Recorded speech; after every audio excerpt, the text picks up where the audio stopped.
What does it mean to be beautiful, particularly for a woman? Does it mean having a perfectly slim, thick body with a snatched, exaggerated hourglass figure and a face that can only be achieved with strategically placed hyaluronic acid filler in the lips, chin, and cheekbones? Maybe a little bit of buccal fat removal and some masseter Botox for that truly snatched appearance? Or does it mean attaining an unattainable for most level of skinny with a flat stomach, slender limbs, and skinny eyebrows to match? Or is it more beautiful to have porcelain skin, full brows, red lips, and a perfect hourglass figure with curves in all the right places, achieved by consuming ironized yeast and exaggerated by wearing big circle skirts and girdles? Or perhaps beauty is having tanned skin, downturned eyes and eyebrows, a small mouth with a prominent cupid's bow, short hair, and a straight boyish figure achieved through smoking cigarettes? Or maybe it's very pale skin, plump pink cheeks, and a double chin and enough body fat to look well fed. As we can see, throughout time, women have been expected to adhere to a lot of seemingly arbitrary and contradictory beauty standards. Beauty standards are the societal ideals and expectations that people, particularly women and femme presenting people, are expected to meet to be perceived as beautiful. In a lot of cases, studies have shown that meeting these standards can even be necessary to attain success or higher wages. Men are expected to meet certain standards too, but I'm just going to focus on the girlies today. Throughout time in our Western class society, beauty standards have changed so much, but the one thing they've always had in common is that they've always been based off of what makes you look rich. For example, paleness was considered attractive in class societies for centuries, from the times of ancient Greece, Rome, and Egypt until about the 1920s in the West, because only rich people could afford to sit at home and not labor all day to maintain their pale complexions. Having a tan was associated with the working class who labored outside exposed to the sun. That is, until in 1923, when fashion designer and eventual Nazi agent Coco Chanel went on vacation and got a sunburn. And we all know that if you're getting sunburns, it's because you're rich enough to be on vacation, falling asleep on a yacht in the French Riviera. The flapper girls were fascinated by this rebellious look that was typically associated with the poors. I mean, the working class. However, due to the US's second industrial revolution, which lasted from about 1870 to 1914, workers increasingly moved to working in factories indoors rather than out in the fields exposed to the elements. Now, the working class people were the pale ones. And with all of this, the Western world experienced a paradigm shift. Sitting at home and maintaining your paleness didn't look rich anymore, no. Going on fancy vacations and spending leisure time outdoors looked rich. Being pale was now a marker of being a working class industrial factory worker. Being tan, however, meant you could afford to travel because you were either part of the ruling class or in close enough proximity to the ruling class to separate yourself from those pores. Although, of course, because Western beauty standards are Eurocentric and prioritize whiteness, it was specifically white skin with a tan that came to be considered attractive, not naturally dark skin. Beauty standards are so seemingly arbitrary and honestly goofy as hell, and physically and mentally harmful for a lot of people, which is bad. As an artist, I love beauty. I love looking at beautiful things, beautiful works of art, beautiful people, and I love creating beautiful things. I even love things like skincare and makeup and hair care that some people find frivolous or even vain. But what fun is having a human flesh suit if you're not going to work towards making it look or at least feel nice, according to your own personal standards? The very human drive to beautify, optimize, or adorn one's being, which people have done in pretty much every society since humans came into being, is not inherently a bad thing. In fact, I think it's a good thing if it's fun for you, but the existence of an ever changing yet supposedly universal standard meant to encapsulate an incorporeal and subjective concept like beauty seems kind of odd. So then, why do beauty standards even exist? Why do we place so much value on them? And who do they serve? Certainly not us regular working class people, that's for sure. 1. Is universal beauty a real thing? For as long as beauty standards have existed, the ruling class has been the ones to set them, as we established earlier. Though some would say that beauty standards are natural and innate, completely based in evolution and the biological drive to reproduce with someone healthy. Of course, we all like symmetry. It shows that someone is healthy and fertile. Except a perfectly symmetrical face looks kind of freaky and uncanny valley, and there's not a lot of scientific evidence corroborating the link between symmetry and actual health. Also, in studies with a large enough sample size, like 100 plus people, the effect of people rating symmetrical faces as more beautiful pretty much disappears. Of course, we all like a healthy body that can produce viable offspring, except our conception of what a healthy body that can produce viable offspring is based more on the current beauty standard and what the body types that we're constantly exposed to look like, rather than on some airtight set of rules about health and how a healthy person looks. Even the commonly stated claim that men prefer a woman with a waist to hip ratio of zero point 0.7 isn't really correct depending on what population you look at. Many studies that sought to measure whether a small waist to hip ratio is more attractive had methodological flaws, like using 2D drawings as their stimuli, failing to control for BMI, or using a small sample size. And more methodologically sound studies show that the preference for a particular waist to hip ratio varies across cultures. In a 2008 study conducted by Swamy et al., the researchers found that BMI was the primary determinant of a woman's physical attractiveness among Greek and British men, but waist to hip ratio was only a significant predictor of attractiveness for the Greek, but not the British group. A 1998 study by Yu and Shepard also failed to find an effect of the waist to hip ratio on attractiveness among the Matsijenka, an indigenous people primarily living in the Andes and the Amazon basin jungle regions in Peru. There's been studies finding that some cultures prefer heavier women with low waist to hip ratios, heavier women with high waist to hip ratios, thin women with any waist to hip ratio, thin women with a high waist to hip ratio. Pretty much any permutation of BMI and waist to hip ratio is considered attractive somewhere. A high waist to hip ratio is typically associated with higher levels of testosterone and cortisol, which are generally associated with higher strength and stamina, which is, in some cases, desirable in a partner. Well, perhaps since BMI was a primary determinant in one study, there's some universal BMI standard of attractiveness. Except there isn't. In cultures where food is scarce and only well off people, and particularly the ruling class, have consistent enough access to food to maintain a higher body fat percentage, having more body fat is seen as desirable. In cultures where getting enough calories is easy, yet access to healthy food and time for exercise and such is limited to a small percentage of people, being on the thin side is desirable, which is why being thin, or at least perfectly slim thick, is seen as desirable in places like the US, for example. Beauty standards are not rooted in anything evolutionary, and there is no such thing as a universal beauty standard. All of that is a myth. And anyone who thinks that their personal standard of beauty is universal is goofy as hell. Beauty is truly in the eye of the beholder.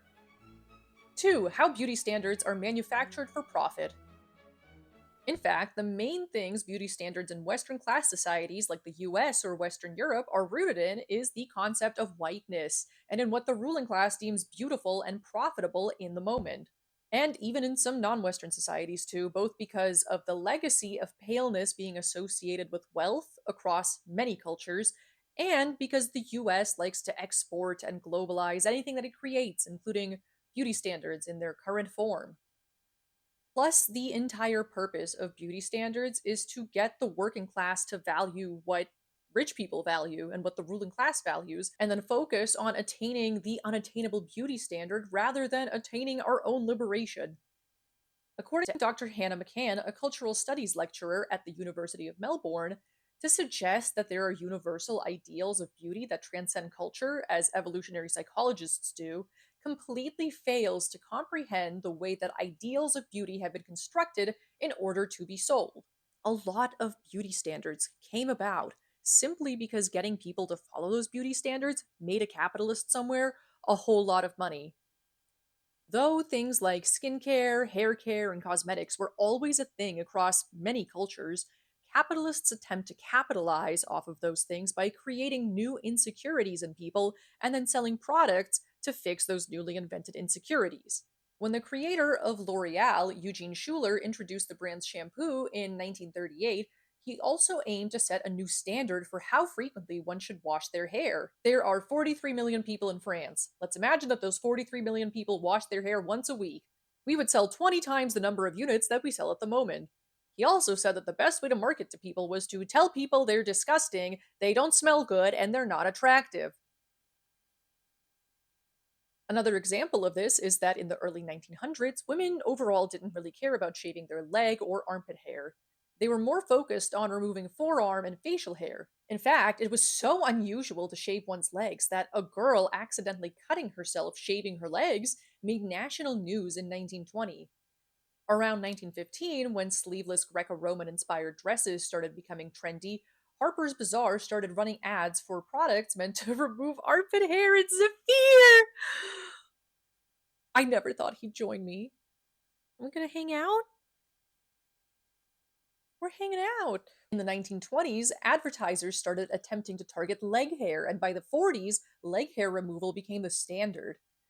Part of this was related to rising hemlines and nylon stocking shortages during World War I and World War II, but a large portion of the shift was likely due to these ad campaigns. Ads are just propaganda that tell you what problems you have and how the product being advertised will solve those problems. And before there were ads about leg hair removal, removing leg hair was seen as really weird. So I would guess that ads played a huge part in this shift in public opinion on leg hair removal. By 1964, 98% of American women ages 15 to 44 reported that they removed some body hair. Also, x rays were used to remove body hair for about 50 years until 1946, when people finally realized that being exposed to x rays all the time is really bad for you and can cause radiation sickness, hair loss, cataracts, and changes in skin like thickening, pigmentation changes, premature wrinkling, dermatitis, and even tissue damage so severe that it warranted amputation or excision. The use of these x rays for hair removal or acne removal purposes also led to cancer in some people, but surely they would have known the long term risks, right? Except the people selling and advertising these procedures assured customers that this was perfectly safe, painless, and would have no long term consequences other than perfectly smooth skin. Yikes. What's extra terrible and wild is that people even sued the corporations administering these x ray hair removal procedures as early as 1926, but it took another 20 years for the product to be taken fully off the market. Though some corporations went bankrupt after being sued, when Julius Marcel Martin's corporation was sued, Martin simply changed the corporation's name and moved multiple times. Starting in the 1930s, he also avoided using the term X ray in his advertising because at that point, people were becoming more aware of the harmful effects of continued exposure to X rays. Side note, this is why I don't understand libertarians slash anarcho capitalists. This is what a lack of regulation leads to false advertising and products that give you radiation sickness. We already know this. I don't know why they think that having a profit motive with no regulation would work well for anyone other than the capitalists, which most anarcho capitalists slash libertarians are not, since they don't own any productive property anyway. That's most people. Anyway, sometimes the drive to look beautiful, i.e., rich, is so strong that some people will use products or undergo procedures that they know can cause possible harm just because they believe that the benefit of beauty outweighs the health risk posed by these things, as was the case with x ray hair removal after more and more people started getting complications from the procedure. Yet people still continued getting blasted with radiation just to have smooth skin. And in the days of lead cosmetics in the late 1800s, some women used a product called Laird's Bloom of Youth for its skin lightening effect, despite knowing that it can cause adverse effects like skin damage, hair loss, and lead poisoning. Given that this product contained lead acetate and lead carbonate, at least 3 women were reported to have been diagnosed with lead palsy as a result of its use. Nowadays, we're acutely aware that these old school beauty products like Laird's Bloom of Youth or arsenic complexion wafers were absolutely terrible for your health, and I'm sure most of us wouldn't go near them unless we're wildly committed to historical cosmetics like Erin Parsons. I am going to try on my skin again lead because I just wanted to see if it would become a fuller coverage, fuller opacity. It's so much pigment and so little oil. We stand a dedicated cosmetics historian, though. Of course, regulations and scientific knowledge weren't as good back then as they are now, but this focus on making corporate profits, even at the expense of the consumer, still persists even now. We also don't seem to realize that a lot of what's considered perfectly safe right now is probably not even as safe as we've been led to believe, because there's just not enough research about some of these things. Like, a lot of women get anti aging hyaluronic acid filler nowadays in order to get that snatched, Kylie Jenner esque look with high defined cheekbones and big lips. The narrative doctors are trained to tell cosmetic injection patients is that filler goes away in 12 to 18 months because your own body dissolves it, since hyaluronic acid, which is what the filler is made out of, is naturally found in the human body. And if it doesn't go away or you're not happy with it, you can just dissolve it with hyaluronidase. Except filler has actually been found to remain in the body for up to 10 or more years. We've all been led to believe that temporary hyaluronic acid fillers last from 6 to 18 months. However, in January 2021, Dr. Moban Master published an article in the Plastic and Reconstructive Journal about filler longevity that showed fillers may last a lot longer than we commonly believe. Using MRI scans, he found that of 10 patients who had filler more than 2 years ago, all 10 showed persistence of the filler longer than 2 years, including one lasting 12 years. It doesn't go away, it just migrates, which I think kind of defeats the purpose of filler. It turns out the human body only produces the enzyme for dissolving hyaluronic acid filler called hyaluronidase when you're fighting off something like a streptococcus infection in order to melt the bacteria's armor, because otherwise the continued presence of hyaluronidase enzymes in your body would dissolve your skin and organs because your cells contain hyaluronic acid. So filler sticks around a lot longer than many patients have been told by their injection providers. Also, if you want to fill your tear troughs and your filler migrates, it's probably going to go to your nasolabial folds or right under your eyes and create new eye bags. Chin filler can migrate to under the chin, giving you a double chin, and lip filler often migrates to above the upper lip, creating a duck lip effect.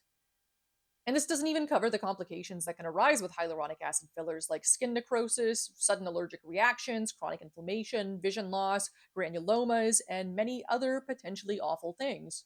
But at least it's completely reversible, right? Hyaluronidase is used off label to dissolve hyaluronic acid filler, and though it's supposed to magically not dissolve your own personal hyaluronic acid that's in your body, some patients who received hyaluronidase injections have reported skin laxity and sagging after, and indents. There's a ton of real self reviews discussing how hyaluronidase completely ruined their faces. In some cases, it's likely that these patients had overfilled their faces to the point that it caused their skin to stretch.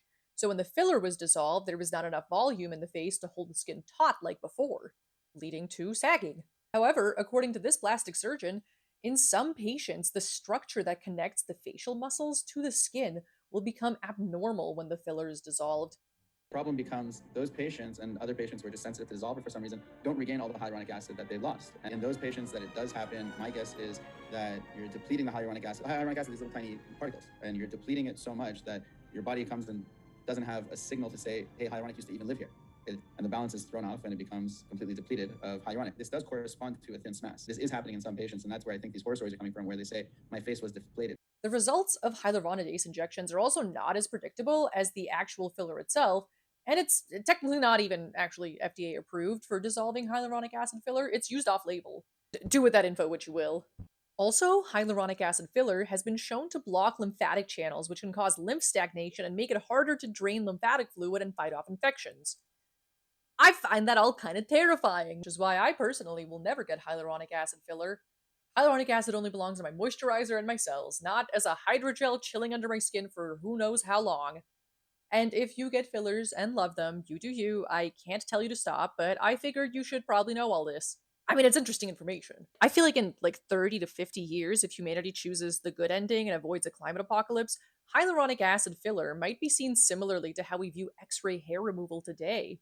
I mean, maybe not on the exact same level, but hyaluronic acid filler can last indefinitely and cause long term problems, and yet is regarded as totally normal and chill to get if you want to achieve the current beauty standard. And that's kind of freaky to me. But I'm sure it's very profitable for the people administering those injections, or at least the ones who own the clinic where those injections are administered.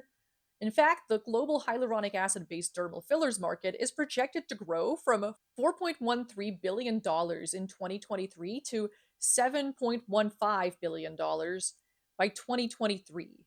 Also, buccal fat removal is freaky. Did you know that buccal fat can be used as a potential source of stem cells for bone regeneration? Can't do that if you have no buccal fat, though. I'm sure that's not a part of the patient education for people who undergo buccal fat removal.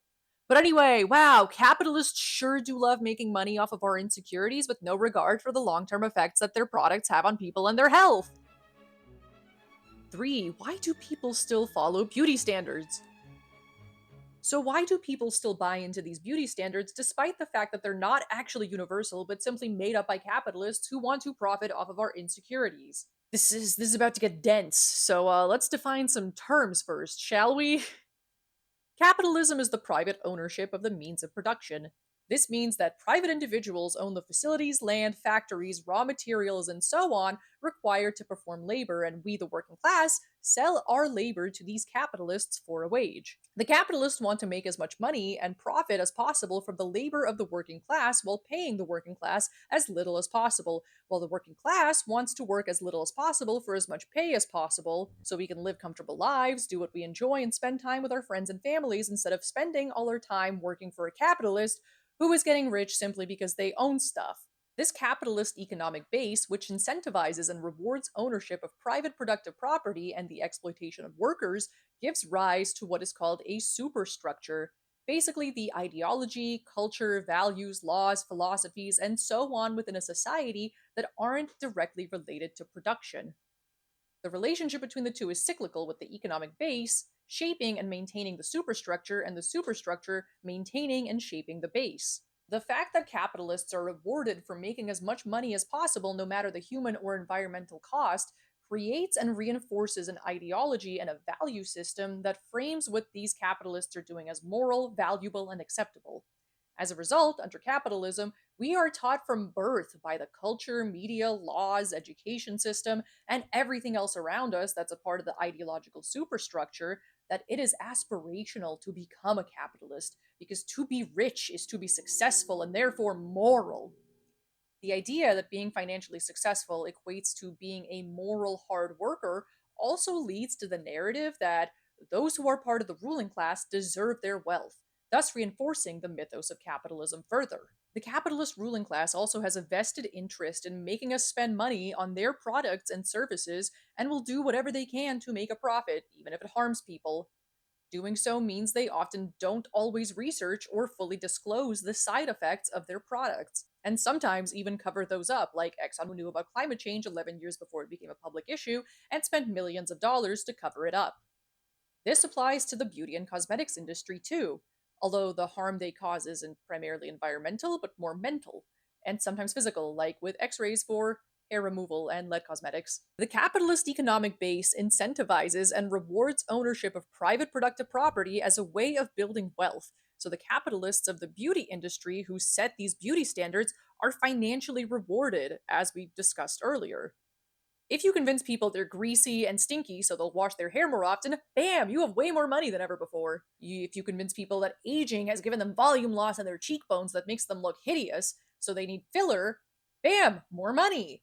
You convince people that x rays are safe for hair removal or even completely omit that you're using x rays for that purpose, and bam, more money. Are those things maybe unethical? Yeah, but they're profitable, and under capitalism, profit is all that matters. Plus, there's usually no major material consequences to doing those things, and if there are, you can just file for bankruptcy, like the sellers of x rays as a form of hair removal did. And we are taught by society that all of this is moral. That being a part of the ruling class automatically makes you valuable and moral no matter how unethical you are, and that the beauty standards set by the ruling class are valuable and moral. And if you follow them, you too will be valuable and moral and possibly rich. And maybe you'll be so beautiful you'll be allowed to join the ruling class. Beauty standards in their current form arise mainly from capitalist property relations and only serve the capitalist ruling class. They're simply another way of oppressing the working class, so we spend money on trying to attain an impossible standard of beauty instead of focusing on attaining true liberation. It's also pretty insidious how adherence to beauty standards is often framed as empowering or liberating when they're actually terrible and oppressive and not liberating at all. The only way we can attain liberation is by ending capitalism and creating a new system that works for all of us, not by getting lip filler or a boob job or whatever. I mean, if you want to do those things despite knowing the risks, you do you. I can't tell you what to do, and I believe in bodily autonomy. 4. Conclusion. I hope this makes you ponder why we care so much about what rich people and capitalists value instead of establishing our own value system that relies on following our own inner authority that we all have. I want to live in a world where the things we value, and especially the forms of beauty that we value, are not determined by capitalists. I personally want to live in a world where we understand that beauty is in the eye of the beholder and we all feel free to express ourselves, beautify ourselves, and adorn our bodies in a way that we as an individual deem beautiful without adhering to some arbitrary standard meant to sell and profit off of products and services. Beauty is not the problem. Wanting to be beautiful is not the problem. Capitalists manufacturing insecurities within us and profiting off of our attempts to rid ourselves of these insecurities is the problem. And it gives pretty much everyone body dysmorphia in the process. I mean, look at all these birds! Beautiful! Look at all these plants! Beautiful! Look at this cat! Beautiful. There's so many different ways to embody beauty, and it's the same for human beings. There's no single way to be beautiful. It's up to each individual to decide what beauty means to them and for them and create that beauty however they see fit. As long as it doesn't harm anyone, obviously. Like, probably don't bathe in the blood of virgins. I mean, it probably won't even be effective. Just like use tretinoin and sunscreen and do myofascial facial massage, and you'll probably be good. I know I won't fix beauty standards or capitalism with one YouTube video, though I'd like to be that powerful, but if at least a few people start questioning and divesting from the desire to adhere to beauty standards and appear rich, that'd be pretty cool in my book.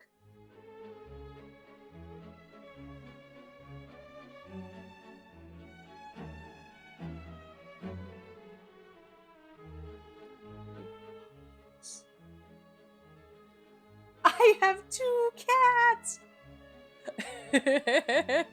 2 cats. Okay, thanks for watching. If you like what I do here, you can support me by sending me a donation on Ko-fi or PayPal. See, look at these cats. They're so different, but they're both so beautiful and I love them so much. Ugh, my babies. I hope you spend the rest of your day thinking about how you can divest from beauty standards while embodying a form of beauty that's authentic to you.